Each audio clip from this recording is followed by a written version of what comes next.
Metro Council will vote on a proposal today designed to give local alcohol beverage control more authority. It comes after some recent violent incidents really grabbed the attention of city leaders. So Jim Stratman is following the story for us this morning.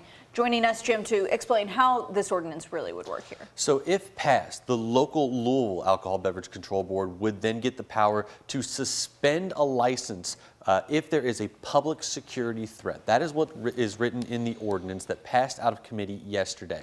Now, conversations about this resurfaced following last Sunday's deadly shooting at Cafe 360 along Bardstown Road in the Highlands. There was also a deadly shooting in the same area in July of 2023. You'll remember a few months back, the Louisville ABC looked to take some action after the same action after a shooting at Southern Lounge along West Market Street.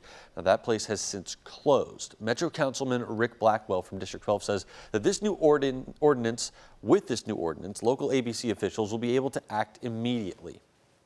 So that occurred on Saturday. You're having on Wednesday, Tuesday, Wednesday, or whatever. We're still deciding whether it's an emergency. The difference would be our local ABC administrator could say, okay, it is clearly an emergency. We're shutting it down. Now, right now, the power to suspend an alcohol license lies with the state ABC. Now, I mentioned that the license could be suspended if there is a public security threat, and the ordinance does include specific conditions for that. I'll dive into those coming up here in the next half hour. Grace? All right, Jim, thank you so much. In a WHAS11 exclusive this morning, we are hearing from the driver of the car that stalled on the 2nd Street Bridge Friday before a chain reaction of crashes sent this semi over the edge where you see it dangled for hours. The motor just came to a dead stop on the 2nd Street Bridge. Glenna Hess says it was her first time behind the wheel of her new electric car. She bought it just the day before.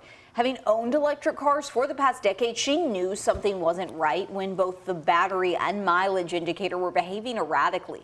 Then she says the car suddenly stopped in the southbound lane of the bridge. So I pulled over as far as I could, put the blinkers on, called AAA. They were calling the police. Everything was fine. Cars were passing me. They saw that my blinkers were on, until of course somebody didn't. I saw a blue pickup truck with a badly injured person in front of me, and I look behind and then I see the semi. And you see this woman and you're thinking, it's a wonder she's not dead. You realize how many people could have died as a result of this faulty car. Hess said the direction the truck took to avoid more collisions likely saved lives.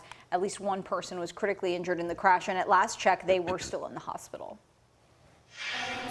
What's so proudly we hailed.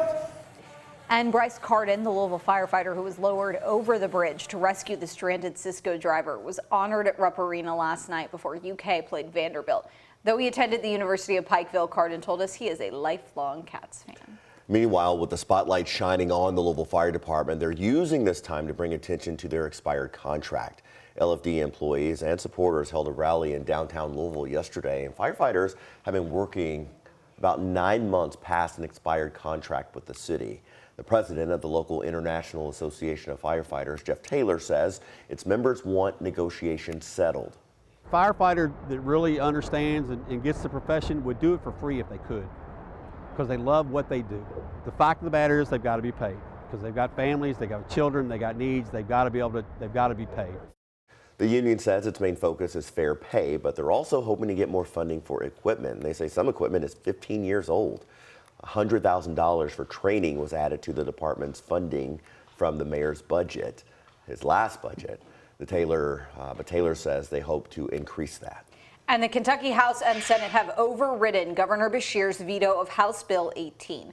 That bill would allow landlords the ability to deny federal housing vouchers. It also blocks local governments from enforcing their own housing ordinances, which ban discrimination based on a renter's source of income. Such bans were already approved in Louisville and Lexington. Supporters of the bill previously said it's not discriminatory and gives rights back to landlords. However, those who oppose it say it pulls control from local cities.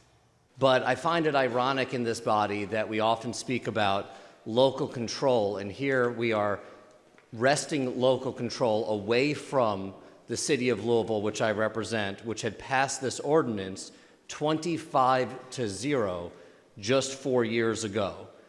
This was Governor Beshear's first veto of this year's legislative session, but more are expected with the legislature's GOP supermajority.